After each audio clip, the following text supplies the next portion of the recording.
bermanfaat bagi kita semua. Pada saat ini saya akan mempresentasikan mengenai materi sejarah perkembangan bahasa Indonesia. Itu perkenalkan, nama saya Maranatha Quincy Nender. Saya dari Prodi Ilmu Administrasi Negara kelas pertama. Asal-usul bahasa Indonesia. Bahasa Indonesia berasal dari bahasa Melayu Riau yang telah digunakan di Nusantara sejak ratusan tahun lalu sebagai bahasa pergaulan dan perdagangan. Bahasa ini dipilih bukan tanpa alasan, melainkan karena bersifat netral dan tidak mewakili etnis mayoritas, mudah dipelajari, dan telah tersebar luas di seluruh wilayah. Pada masa-masa kerajaan besar seperti Sriwijaya dan Majapahit, bahasa Melayu digunakan dalam kegiatan perdagangan, administrasi, dan penyebaran agama. Hal ini menjadi dasar kuat bagi bahasa Melayu untuk berkembang menjadi bahasa komunikasi nasional. Yang penting yaitu Sumpah Pemuda 1928. Perkembangan besar terjadi pada 28 Oktober 1928 saat para pemuda dari berbagai daerah menyatakan Ikrar Sumpah Pemuda, yang salah satu isinya berbunyi, "Kami putra dan putri Indonesia menjunjung bahasa persatuan bahasa Indonesia."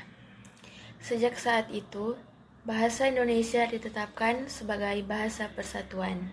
Ikrar tersebut menunjukkan tekad bangsa untuk menjadikan bahasa Indonesia sebagai bahasa persatuan, meskipun saat itu Indonesia belum merdeka. Masa kemerdekaan dan pembakuan bahasa.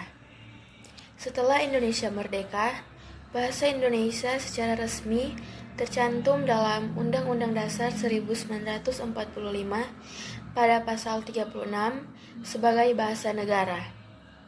Hal ini menegaskan kedudukan bahasa Indonesia sebagai alat komunikasi resmi dalam pemerintahan, pendidikan, dan media. Selanjutnya, pemerintah terus melakukan pembinaan bahasa, antara lain Ejaan Republik atau Ejaan Suwandi pada tahun 1947. Yang kedua, Ejaan yang disempurnakan atau EYD pada tahun 1972.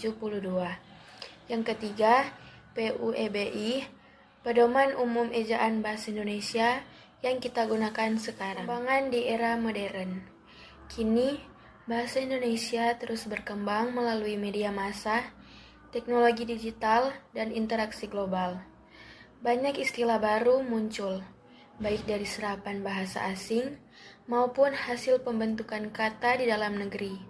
Meskipun demikian, kita tetap perlu menjaga kebakuan dan keluhuran bahasa agar tidak kehilangan jati diri. Dan kesimpulan, sebagai penutup, dapat kita simpulkan bahwa bahasa Indonesia bukan sekedar alat komunikasi, melainkan identitas nasional dan simbol persatuan bangsa.